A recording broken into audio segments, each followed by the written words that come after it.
Marcos capítulo 4, verso número 21. Vamos a continuar con nuestra serie, Cristo, el siervo perfecto. Este es el tema número 15 de esta serie. Tema número 15. El tema de esta tarde se titula Oír la verdad de Dios. Oír la verdad de Dios. Marcos capítulo 4, verso número 21. Vamos a leer esa parte y vamos a estudiar estas enseñanzas del Maestro. Ahí tenemos como título, Nada oculto que no haya de ser manifiesto. Que dice, también les dijo, ¿acaso te trae la luz para ponerla debajo del almud o debajo de la cama? ¿No es para ponerla en el candelero? Porque no hay nada oculto que no haya de ser manifestado, ni escondido que no haya de salir a la luz. Si alguno tiene oídos para oír, oiga. Les dijo también, mirad lo que oís, porque con la medida con que medís os será medido, y aún se os añadirá a vosotros lo que oís, porque al que tiene se le dará, y al que no tiene, aún lo que tiene se le quitará. Bien, hermanos, la palabra oír se utiliza 3 veces en este capítulo. Oír, y hace referencia a una persona que recibe internamente la verdad de Dios, así como el suelo recibe la semilla. Lo que vamos a ver hoy es qué característica tiene una persona que sí aceptó. La semana pasada vimos diferentes tipos de corazones, ¿no? Hay el corazón endurecido, el corazón que tiene mucho afán, el corazón que es aparente, o sea, que recibe la palabra con gozo, pero es de corta duración, y está el corazón que sí es de buena tierra, ¿ok? Bueno, uno dice, bueno, yo tengo ese corazón, yo sé que soy de buena tierra. Bueno, entonces el corazón de buena tierra da fruto. ¿Qué tipo de fruto? Esa es la pregunta que viene ahora, ¿no? ¿Qué tipo de fruto tengo que dar? ¿Cómo me doy cuenta? Porque esa es una pregunta que viene muchas veces. O yo, no sé ustedes, pero yo, de más joven, me hacía esa pregunta de ¿seré verdaderamente hijo de Dios? ¿Sí seré hijo de Dios? ¿Sí haber creído? ¿Sí cuando venga Cristo me va a llevar con Él? ¿Sí cuando esté delante de Dios de verdad yo voy a estar del lado derecho o del lado izquierdo? Recuerden que el juicio de las naciones, Mateo 25, es que el Señor va a separar las ovejas de las cabras. ¿Okay? Las cabras van a estar a la izquierda, las ovejas van a estar a la derecha. A la derecha les dirá, venid, benditos de mi Padre, porque cuando tuve hambre me dices de comer, cuando tuve sed me dices de beber, estuve enfermo y me visitaste en la cárcel y viniste a mí. Y ellos dirán, Señor, ¿cuándo hicimos esas cosas? Y él les dirá, por cuanto le hicieron a estos más pequeños, a mí lo hicisteis. Y entrarán estos al gozo eterno. Pero a los de la izquierda les dirá, apartados de mí, malditos, porque cuando tuve hambre no me diste de comer, tuve sed y no me diste de beber, fui forastero y no me acogisteis, estuve enfermo y en la cárcel y nunca me visitasteis. Bueno, y ellos dirán, Señor, ¿cuándo te vimos así y nunca te servimos? Y él dirá, por cuanto no lo hicieron a estos más pequeños, a mí no lo hicisteis. Y irán estos al castigo eterno. Eso es importante, castigo eterno. Y los justos a la vida eterna. ¿Cómo puedes estar tú seguro que tú vas a estar del lado derecho? Esas son preguntas que a veces nos hacemos. Generalmente viene ese tipo de dudas cuando un pecado está mucho en nuestro corazón y no lo hemos confesado. Entonces eso te hace dudar de si eres hijo o no, o si eres salvo o no. Te hace dudar. Pero a veces también dudas porque no tienes mucho conocimiento de las cosas. Y entonces dudas ¿cómo es esto de dar fruto, ¿no? Y muchos asemejan de que no es que dar fruto es que traigas a gente aquí. Muchos dicen así, ¿no? Es que el fruto es que tú, a ver, ¿cuántos se han convertido por ti? Y no, o sea, claramente que no. Porque si así fuese, pues no inventes. Los que tienen ves que hay algunos que tienen una forma de negocio multinivel. Multinivel es que yo tengo a 12, que ese es el G12, yo tengo a 12 y esos 12 tienen 12, ¿no? Y esos dos, y así nos vamos, ¿no? Entonces todos esos son mis hijos, son como mis discípulos. Y sí, o sea, sí funciona eso. Funciona para atraer gente, pero no funciona para traer convertidos. Son cosas distintas. O sea, nosotros debemos hacer discípulos, no llenar estadios ni llenar lugares. Eso, bueno, a veces se llenan las cosas, pero eso no dice nada. ¿Ok?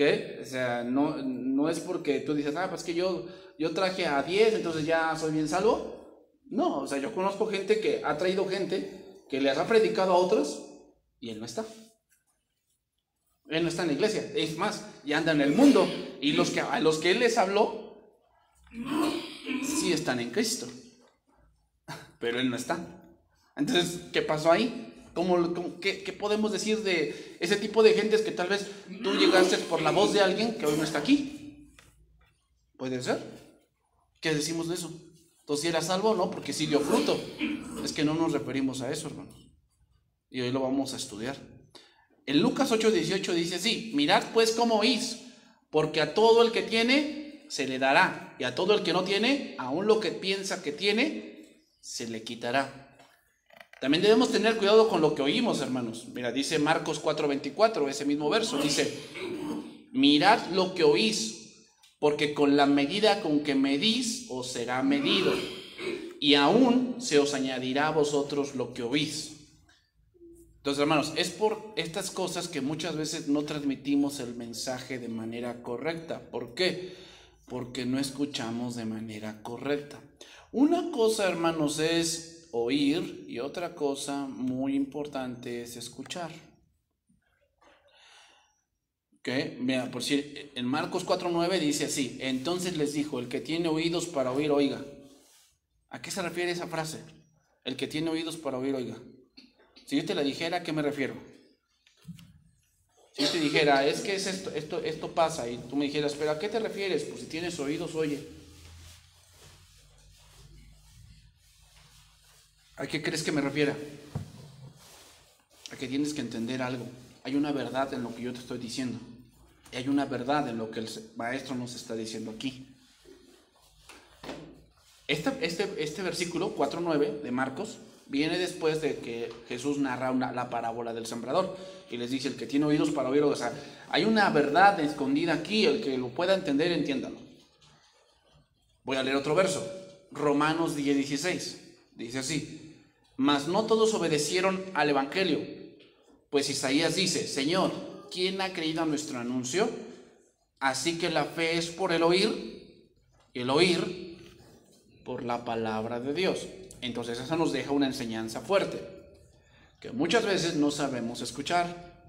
Estamos ahí y oímos muchos sonidos y muchas veces, pero escuchar es poner atención. Y eso muchas veces no pasa. Ya muchas veces no escuchamos. Escuchamos sonidos, pero no los entendemos. Y eso va a repercutir después. Y no solamente hablo en el punto espiritual, también hablo en el punto intelectual. Si tú vas a la escuela y no pones atención, eso va a repercutir en tu examen. ¿Por qué? Porque vas a llegar a ese momento y no entiendes nada. ¿Por qué? Porque no pusiste atención y eso hace que no tengas el conocimiento adecuado. Entonces, y Jesús hizo muchas veces énfasis en eso. Lo vemos en el verso 9 y vemos que después nuevamente lo vuelve a repetir en el verso 23. Si alguno tiene oídos para oír, oiga. Lo vuelve a repetir. Eso es algo que si se repite quiere decir que es importante. Entonces, hermanos, lo que dice el maestro es sencillo. Los verdaderos discípulos escuchan con entusiasmo y obediencia. O sea, alguien que ya tiene, tú eres la buena tierra, ¿no? La parábola del sembrador. O sea, yo no soy alguien que está afanado, yo no soy alguien que está endurecido, que a lo mejor yo no estoy fingiendo. Bueno, pero ahora ese que tú eres, si tú eres el corazón de buena tierra, tú debes tener ciertas características. Una de ellas es que los verdaderos discípulos aman oír la palabra. Esa es una característica de un discípulo. Entonces, ¿qué quiere decir, pastor? ¿Que nunca me aburra? No, no quiere decir eso. Porque hay a veces, ¿sabes por qué pasa que a veces hay temas difíciles de entender? Y eso pasa porque a veces no tenemos bases para entenderlo.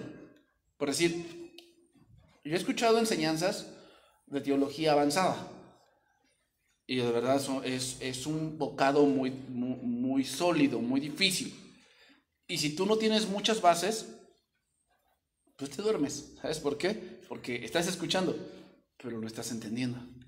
Entonces, como no entiendes, ¿qué pasa con tu mente? Lo que hace tu mente es distraerse en otra cosa, porque no estás entendiendo lo que está pasando o lo que te están diciendo.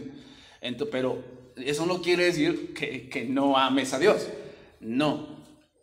Quiere decir, entonces, que un verdadero discípulo sabe que necesita de la Biblia. Lo sabe. O sea, sabe que necesita escuchar palabra. Lo sabe. Un verdadero discípulo es así. O sea, no solamente es cristiano, sino que sabe que necesita de la palabra. Necesita de eso. Necesita como que alimentarse, lo necesita. Y tú sabes que físicamente tú necesitas comer hoy. ¿Por qué? Suceden muchas cosas. Tú lo sabes, que necesitas comer. Bueno, eso es lo que pasa. Un cristiano de verdad sabe que requiere estudio. Lo sabe. O sea, sabe que no puede sobrevivir solo. No puede sobrevivir así. Que hay muchos que piensan eso. O sea, que no, yo en mi casa... Yo no necesito iglesia porque la iglesia es un cúmulo de gente que pues nada más hay autoritarismo y la gente maneja toda la cosa así y yo por eso no me congrego, yo aquí solito, yo me alimento y Dios está conmigo. No pasa de esa manera. O sea, ¿sabes lo único que crece así solo? Una mala hierba, pero así un cristiano no depende de sí mismo. Otra cosa que tiene un verdadero creyente es que se deleita en la palabra. Deleitarse en el hebreo, cuando ves que dice, ven y deleítate en el Señor y Él te concederá las peticiones de tu corazón. Y la palabra deleitarse en el español es muy vaga, porque deleitarse significa que, pues entonces cuando me ponen la palabra, entonces yo salto de emoción. Y aleluya, gloria a Dios, toda la cosa. No. Porque imagínate que la palabra te está confrontando con algo que tú estás haciendo. ¿Vas a saltar de gozo? No, es obvio que no. Entonces, ¿a qué se refiere que me deleite en la palabra?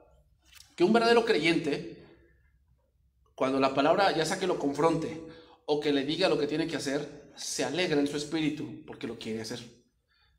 Y obviamente eso va a traer que el Señor te conceda las peticiones de tu corazón. Eso quiere decir, o sea, si tú obedeces, pues obviamente Dios va a traer la bendición a ti y la bendición te alcanzará. Pero si no obedeces, pues obviamente no esperes bendición en la desobediencia. Eso es ilógico. Entonces, ¿qué significa deleitarse en la palabra? Que cuando tú escuchas algo y Dios te está diciendo algo claramente que tú tienes que hacer, o que Dios te está mandando algo, tú te deleitas porque lo quieres hacer. Porque sabes que eres un hijo y que tú como hijo quieres obedecer a tu padre. Eso es parte de un hijo de Dios, es parte de un discípulo. Otra cosa que tiene un discípulo es que se somete a la palabra de Dios. Es decir, no pone en tela de juicio lo que ahí está diciendo, simplemente lo hace.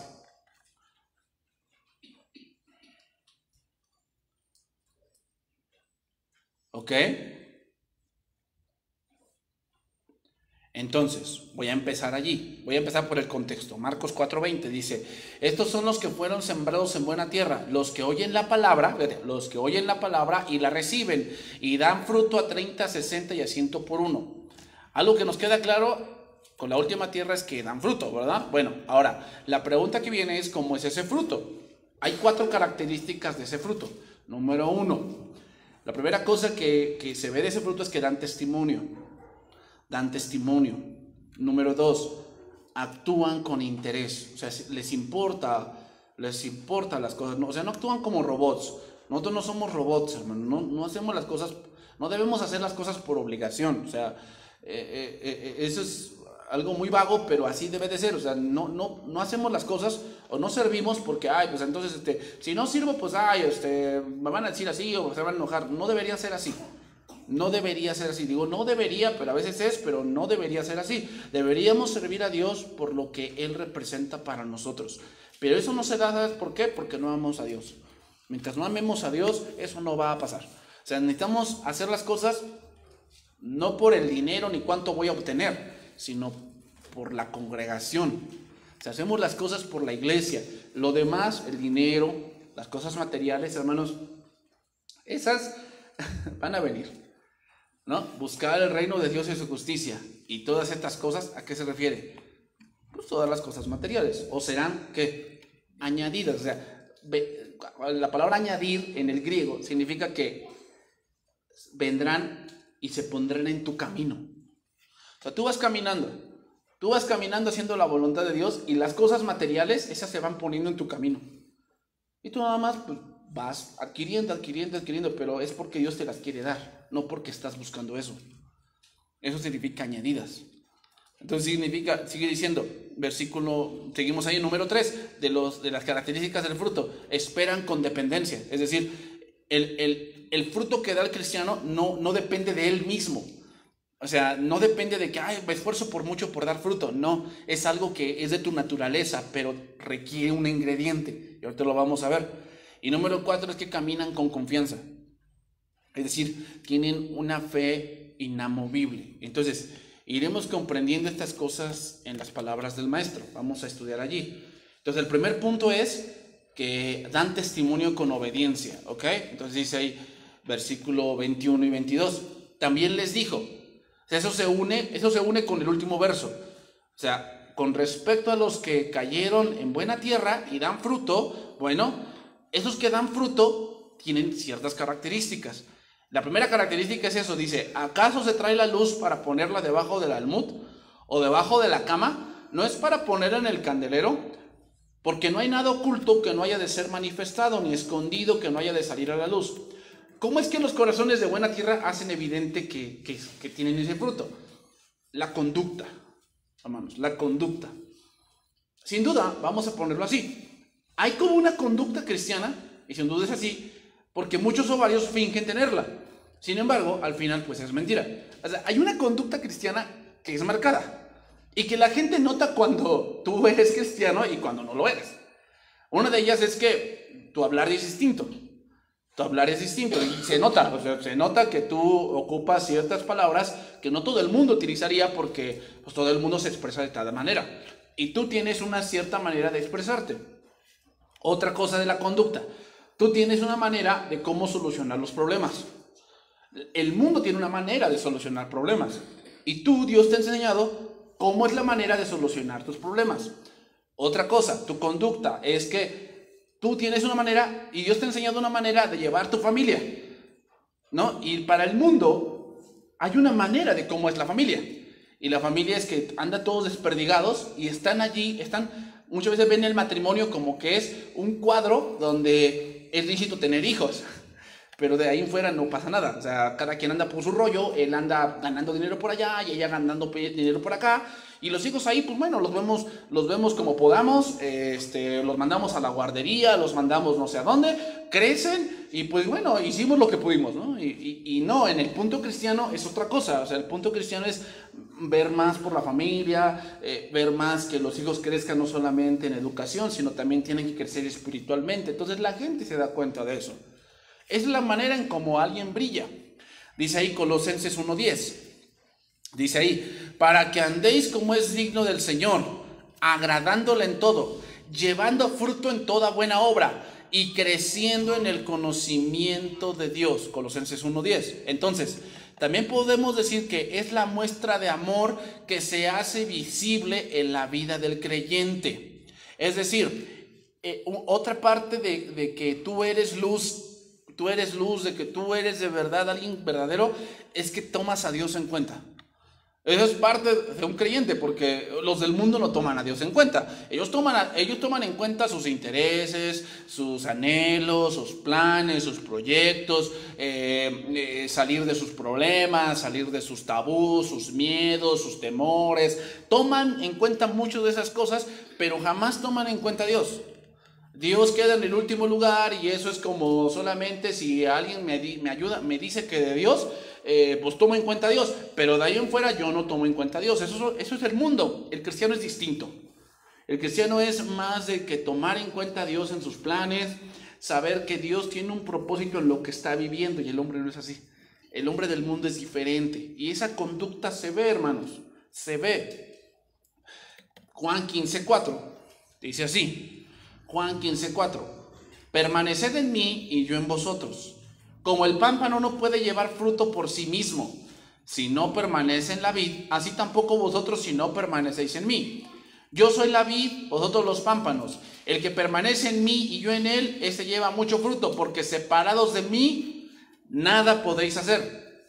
El que en mí no permanece, será echado fuera como pámpano, y se secará, y los recogen, y los echan en el fuego, y arden. Si permanecéis en mí, y mis palabras permanecen en vosotros, pedid todo lo que queréis, y os será hecho. Mira, aquí eso es algo interesante. Cuando dice, si permanecéis en mí y mis palabras permanecen en vosotros, y luego sigue, pedid todo lo que queréis y os será hecho. Es decir, alguien que permanece en Cristo, ¿a quién le pide? A Dios, le pide a Dios. Alguien que es un discípulo de Cristo, le pide a Cristo. Alguien que no permanece en Dios, ¿a quién le pide? A Él mismo. O sea, Él no está viendo si Dios se lo va a dar, Él lo tiene que lograr. Es muy distinto. Uno es, yo pido, y yo sé que Dios me lo va a dar si yo obedezco, si yo soy en sus caminos. Pero por el otro lado es la gente que tiene un plan y que lo va a lograr, cueste lo que cueste. Esa es la grata diferencia. Esa es la conducta de un creyente. O sea, el creyente pone su mirada en lo alto. El del mundo pone su mirada en las cosas terrenales. Así es la conducta. Sigue diciendo, en esto he glorificado a mi Padre, en que llevéis mucho fruto y así seáis mis discípulos. Como el Padre me ha amado, así también yo os he amado. Permaneced en mi amor. Si guardareis mis mandamientos, permaneceréis en mi amor. Así como yo he guardado los mandamientos de mi Padre y permanezco en su amor. Otro punto de aquí, de la conducta. Un cristiano tiene límites. Un cristiano tiene límites, sabe que no puede pasar de aquí, porque sabe que se pone en peligro. Él mismo lo sabe. Sabe que si Dios ha dicho un no hasta acá, es porque Dios lo ama y porque quiere cuidarlo. Pero ¿qué hace el del mundo? No tiene límites. Él piensa que la verdadera libertad es hacer lo que quiere. ¿Te das cuenta? Alguien que ama a Dios se pone un límite que es el límite establecido por Dios. El del mundo, ¿qué? No tiene límites. El del mundo hace lo que quiere y vive como quiere y recibe la retribución de su extravío. ¿Ok? Entonces, fruto, hablando en el punto natural de un árbol, el fruto es el resultado de la acumulación de savia en las ramas. Es decir, las ramas están unidas al tronco y el tronco tiene raíces que sustraen minerales del piso, del suelo, de la tierra. La tierra tiene ciertos minerales, agua, fósforo, potasio, magnesio. Toda esa parte las va absorbiendo el árbol. Y esa parte de las raíces convierten en savia, que es como la sangre del árbol. La savia va recorriendo todo el árbol hasta que llega hasta las ramas. Y cuando el árbol tiene demasiada savia, porque hay demasiados minerales en el suelo, lo que produce es un fruto. Sea la naturaleza del árbol. Entonces, por eso tú dices, es que en cierta temporada ya va a dar fruto. Ah, bueno, ¿por qué? Porque ha comido en todo el año el árbol hasta que llega el momento en que esa savia sale del árbol en un punto dado como un fruto, sea cual sea. Entonces, una rama que no permanece en el tronco jamás llevará fruto. ¿Por qué? Porque requiere de la savia del tronco. Porque bueno, pues porque sencillamente no tiene de dónde obtener savia. Es obviamente, es por eso. Asimismo, podemos decir de los creyentes, no vamos a poder dar fruto si no permanecemos en Cristo. Sin duda muchos lo han intentado y han fracasado. ¿Cómo? Siendo llaneros solitarios, andando como a ellos les conviene. Dicen, no, yo soy cristiano, yo creo en Dios, yo leo la Biblia. Pero tú ves que su conducta no cambia. O sea, no tienen conducta de Dios. Ellos siguen pareciéndose al mundo y dicen que conocen de Dios. Y por eso es que predican tanta locura. ¿Por qué? porque son ramas sueltas, no dan fruto porque no permanecen en Cristo. Y deben de permanecer en Cristo para que puedan dar fruto. No podemos dar fruto por nosotros mismos, no se puede, no es natural. Sin duda, hermanos, nadie será más como Cristo si no permanece en Cristo. Eso es lógico. Entonces, el primer fruto que surge de alguien donde la palabra cayó en buena tierra es que se convierte en testigo fiel de Cristo. Testigo fiel de Cristo. Esa es el primer fruto que surge de alguien donde la palabra cayó en buena tierra. ¿Cómo es esto? ¿Cómo es esto que soy testigo fiel de Cristo? Bueno, significa que eres el ejemplo vivo de la nueva criatura en Cristo. Tú eras alguien antes, ¿ok? Y el mundo siempre se acuerda de eso. Ay, si yo me acuerdo que tú eras el que invitaba a la primera ronda, si yo me acuerdo que tú eres el que pasaba por nosotros y invitaba a la primera rejilla de Coca-Cola o de las 2X Lager o de la Superior. Ay, si tú eras el que en Navidad hacías la pachanga, si tú eres el que ponías aquí todo fresco y toda la cosa, y ahora ya vienes que ya bien santo y ya bien de la Biblia y toda la cosa. Ay, no seas aleluya, no seas fanático. ¿Te das cuenta? Esa es parte de ser testigo. Entonces, dice Marcos 4:21, dice, también les dijo, ¿acaso se trae la luz para ponerla debajo del almud o debajo de la cama? ¿No es para ponerla en el candelero? Es decir, alguien que de verdad ha creído en Cristo se empieza a ser evidente y debe ser evidente. ¿Cómo? Pues que tu forma de vivir y de pensar cambia. Hay un pecado, hermanos, cuando llegamos a Cristo, hay un pecado que es el que nos tiene aprisionados. Obviamente luchamos con muchas cosas, pero hay un pecado marcado con el cual luchamos más, o sea, como que es el que nos ha llevado a la ruina. Llega Cristo a tu vida y ese pecado Dios te liberta. No quiere decir que ya te quitaron todos, no, pero ese pecado por el cual tal vez muchos te conocían, que tal vez eras un borracho y te encontraban ahí tirado en la esquina, y cada vez que había feria de 16, de 24, de 2 de noviembre, de 12 de diciembre, tú eras el que estaba, siempre era el primero que te encontraban allí en el kiosco ahí tirado. Ese era tu común. Cuando llegó Cristo, ahora resulta que ese que estaba ahí tirado, ahora ya no se encuentra ahí tirado, ahora vive en su casa. Entonces dicen, ¿qué le pasó? No quiere decir que ya seas un santito. No estamos hablando de eso.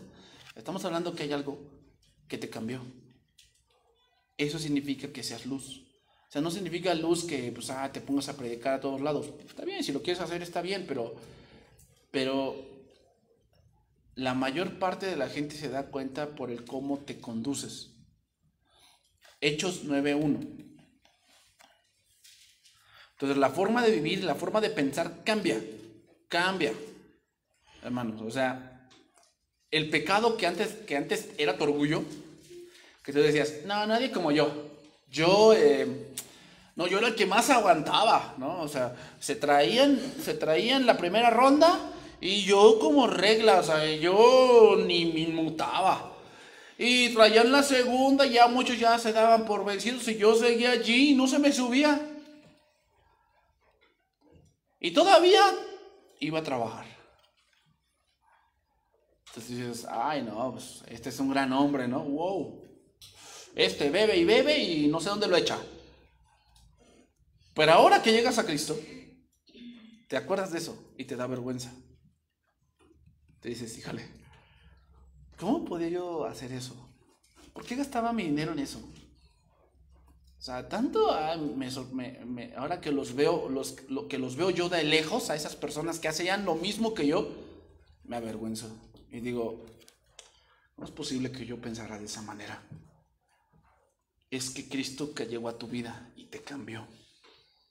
Y lo que antes era para ti tesoro, ahora es basura. No, eso no tiene nada, no puedo sacar nada bueno de ahí.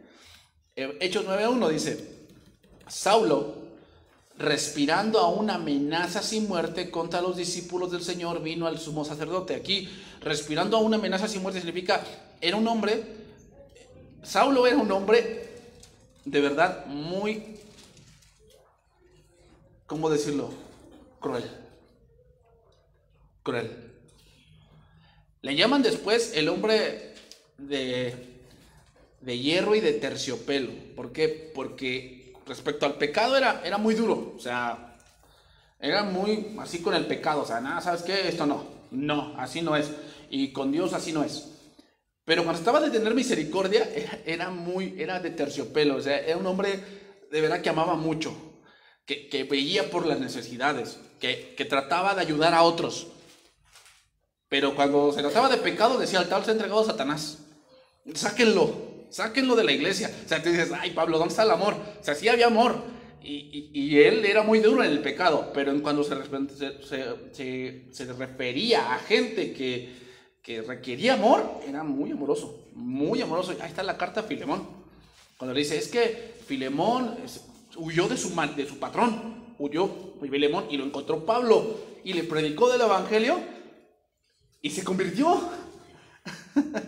Se convirtió y entonces le dice, ¿sabes qué? Tú tienes un asunto que arreglar con tu patrón, regrésate. Pero le da una carta, que es esa carta, la carta a Filemón, y le dice, acéptalo, porque él ya es tu hermano, tu hermano, acéptalo. Y si él te debe algo, yo te lo pago. O sea, imagínate quién era Pablo. Y aquí, fíjate cómo él era bien cruel. Él era un hombre que él pensaba que estaba haciendo la voluntad de Dios y mataba a gente. Los sacaba de las casas de los pelos, los azotaba, los metía a la cárcel, los hacía que regaran de Cristo, que los abofeteaba, los torturaba. Ese era Pablo. Entonces dice ahí, y le pidió cartas para las sinagogas de Damasco, a fin de que si hallase algunos hombres o mujeres de ese camino, los trajese presos a Jerusalén. Mas yendo por el camino, aconteció que al llegar cerca de Damasco, repentinamente le rodeó un resplandor de luz del cielo. Y cayendo en tierra oyó una voz que le decía, Saulo, Saulo, ¿por qué me persigues? Él le dijo, ¿quién eres, Señor? Y le dijo, yo soy Jesús, a quien tú persigues. Dura cosa te es dar cosas con tal aguijón. Él temblando y temeroso, ay, ¿dónde quedó su ego, pues conmigo nadie puede, y vas a ver, y yo lo voy a traer, y vas a ver. Dijo, Señor, ¿qué quieres que yo haga? Y el Señor le dijo, levántate y entra en la ciudad y se te dirá lo que debes hacer. Y los hombres que iban con Saulo se pararon atónitos, oyendo a la verdad la voz, mas sin ver a nadie. Entonces Saulo se levantó de tierra y abriendo los ojos no veía a nadie. Así que llevándole por la mano le metieron en Damasco, donde estuvo 3 días sin ver y no comió ni bebió. Versículo 17, Hechos 9:17. Fue entonces Ananías y entró en la casa y poniéndole sobre él las manos dijo, hermano Saulo. Fíjate cómo le dijo, hermano Saulo. O sea, si nosotros leemos el contexto, Ananías dice, Señor, el Señor se le aparece y le dice, ven con él y pone las manos. Y él dijo, ay, Señor, pues he oído de ese hombre. O sea, como diciendo, ay, Señor, ¿no sabes quién es? No, sí, sé quién es. Pero pues vas a ver cómo va a cambiar. Vas a ver cómo va a cambiar. Entonces, dice, el Señor Jesús que se te apareció en el camino por donde venías, me ha enviado para que recibas la vista y seas llenos del Espíritu Santo. Y al momento le cayeron de los ojos como escamas y recibió al instante la vista y levantándose fue bautizado. Y habiendo tomado alimento recobró fuerzas y estuvo Saulo por algunos días con los discípulos que estaban en Damasco. Versículo 20. Enseguida predicaba a Cristo en las sinagogas diciendo que este era el Hijo de Dios. Y todos los que le oían estaban atónitos y decían, ¿no es este el que asolaba en Jerusalén a los que invocaban ese nombre? Y a eso vino acá para llevarse los presos ante los principales sacerdotes. Pero Saulo mucho más se esforzaba y confundía a los judíos que moraban en Damasco, demostrando que Jesús era el Cristo. Pasados muchos días, los judíos resolvieron en consejo matarle, pues sus acechanzas llegaron a conocimiento de Saulo, y ellos guardaban las puertas de día y de noche para matarle. Entonces los discípulos, tomándole de noche, le bajaron por el muro, descolgándole en una canasta. ¿Quién quiso apagar la luz de Saulo? Los de alrededor. Entonces, hermanos, ese corazón donde cayó esa semilla de la palabra estaba dando fruto. ¿Cuál? Hubo un cambio de pensar, de vivir, de actuar. A eso se refiere. O sea, Jesús está poniendo por sentado que alguien que de verdad ha creído, que alguien que de verdad tiene la semilla del evangelio en su corazón, sí o sí va a haber un cambio. Va a haber un cambio. Y será algo visible. Y le preguntarán, ¿qué te pasó? ¿Quién te lavó el cerebro? Ay, ¿qué te hicieron allí? ¿Por qué vas tanto ahí a ese lugar? Entonces, porque lo necesito, porque necesito la palabra. Mi espíritu me dice que necesitamos eso. Ay, no, qué aburrido, ¿no? O sea, ¿todos los días es lo mismo? Sí, ¿qué hacen allá adentro? Pues cantamos, y estudiamos, y oramos. ¿Nada más hacen eso? Sí, nada más hacemos eso. Uy, qué aburrido, ¿no? O sea, yo prefiero quedarme en mi casa y pues ver el Netflix y pues verme una peliculita o ir al cine, porque ay, qué aburrido irse ahí. ¿Te das cuenta de la manera de pensar? O sea, ¿por qué pensamos que esto es lo máximo? ¿Quién te lavó el cerebro?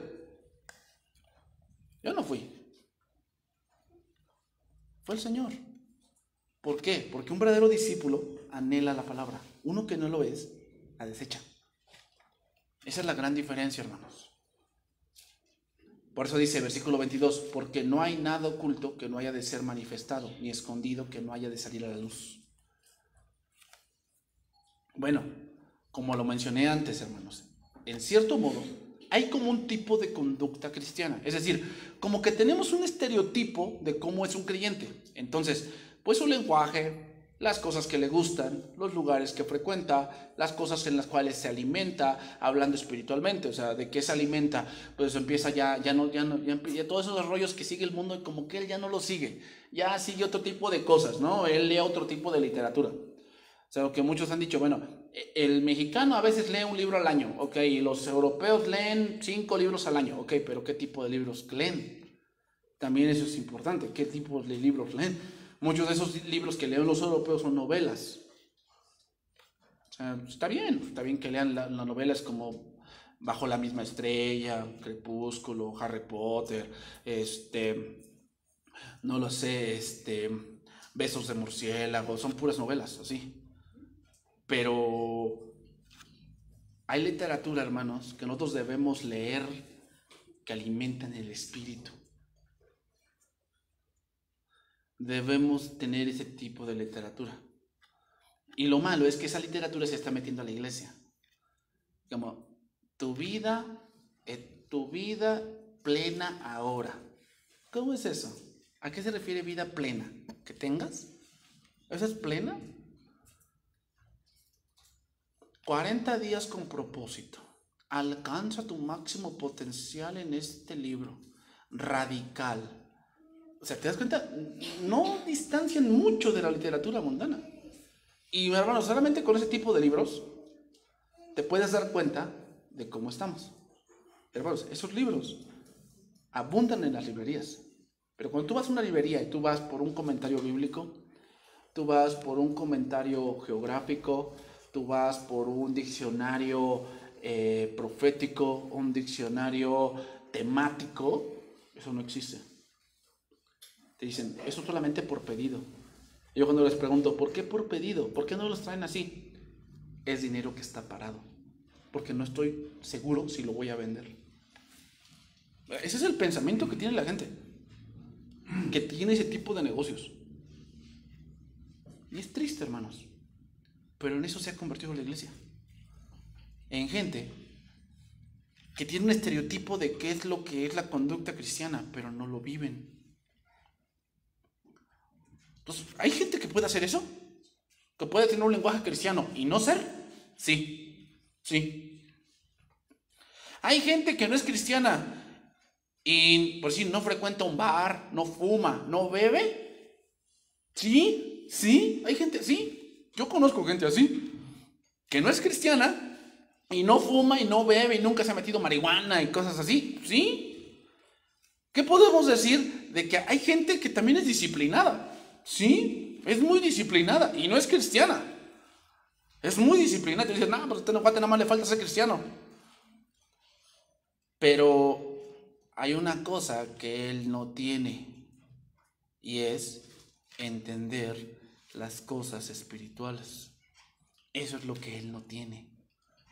Entonces, por eso dice, no hay nada escondido que no se descubra. O sea, puede alguien fingir y fingir por mucho tiempo. Ejemplo, Judas. Judas fingió. ¿Por cuánto tiempo? Por 3 años. ¿Hasta cuándo se descubrió? Hasta que salve maestro y le besó. Y con un amigo, le dijo Cristo, amigo, ¿con un beso entregas al Hijo del Hombre? Hasta ahí se dieron cuenta los discípulos que ese fingía. No hay nada oculto que no haya de ser descubierto. ¿Puede gente fingir que de verdad escucha la palabra, pero no es cierto? Sí, hermanos. Pero al final no puedes fingir para siempre. Porque no hay secreto que no llegue a saberse, es decir, no puedes fingir siempre. Delante de Dios no vas a poder fingir. Y veamos que esto es algo que debemos entender, hermano. No es algo que debe tomarse a la ligera. No. Es algo con lo cual debemos tener muy presente y muy entendido. Como dijo Cristo, ninguno que me diga, Señor, Señor, entrará al reino de los cielos. Porque muchos me dirán en aquel día, Señor, ¿no profetizamos en tu nombre? ¿Hicimos muchos milagros y sacamos muchos demonios?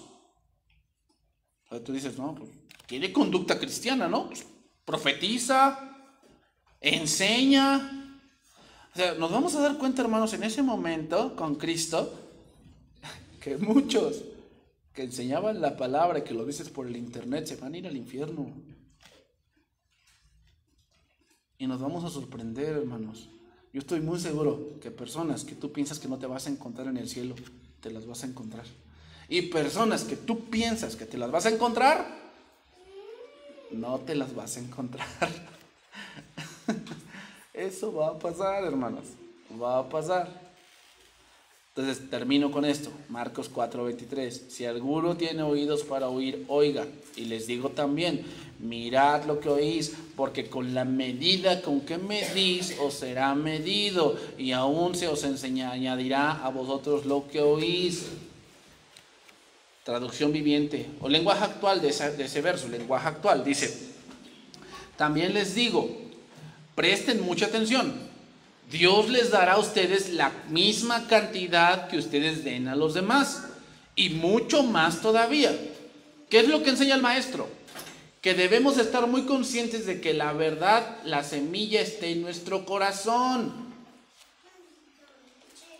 Hermanos, ¿cuál va a ser la medida? Por decir, si tú vas a los campos ahorita, tú ves el maíz, que está creciendo la mata. ¿Cuál es la medida de que tú vas a sacar de fruto? ¿A qué corresponde esa? ¿En qué proporción se puede decir? En la proporción que trabajaste. O sea, si tú nada más sembraste 2 semillas, pues no esperas obtener todo un campo, ¿verdad? No. Pues no, o si tú nada más le invertiste un día al campo, le invertiste un día. Y hermanos, el trabajo del campo es muy pesado, la verdad, es muy pesado. O sea, el trabajo del campo requiere a veces semanas, requiere sol, requiere sudor, requiere a veces deshiervar, fertilizar, hacer los surcos, preparar la tierra, sembrar la semilla, ver que crezca, hay que regarla, muchas cosas. ¿Y qué esperas al final de todo ese trabajo? Un fruto. Eso es lo que quiere decir. Hermanos, si nosotros no ponemos diligencia en nuestro estudio, lo poco que entendamos nos será quitado. Hoy tú entiendes ciertas cosas, pero si tú no pones diligencia en que esas cosas las tengas bien entendidas, aún eso que entiendes te será quitado.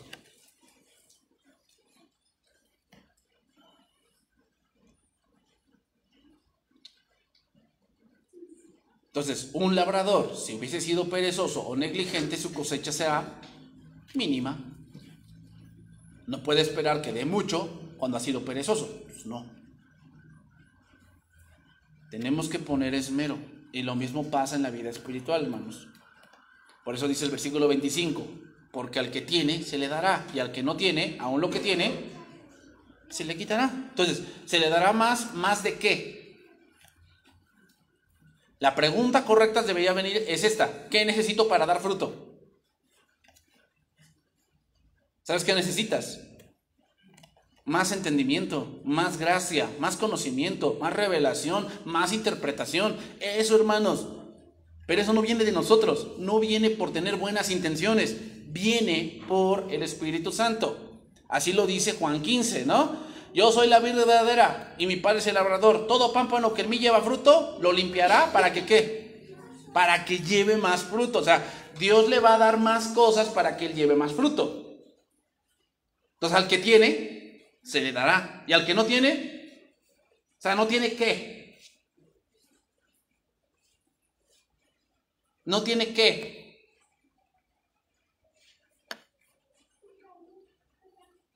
Diligencia. Porque el que tiene oídos para oír, oiga. O sea, si yo ya entendí, ¿qué debo de hacer? Tener diligencia para hacerlo. Si yo ya entendí y no pongo diligencia, eso que entendí también me será quitado. Pero si yo entendí, entonces Dios me va a dar más.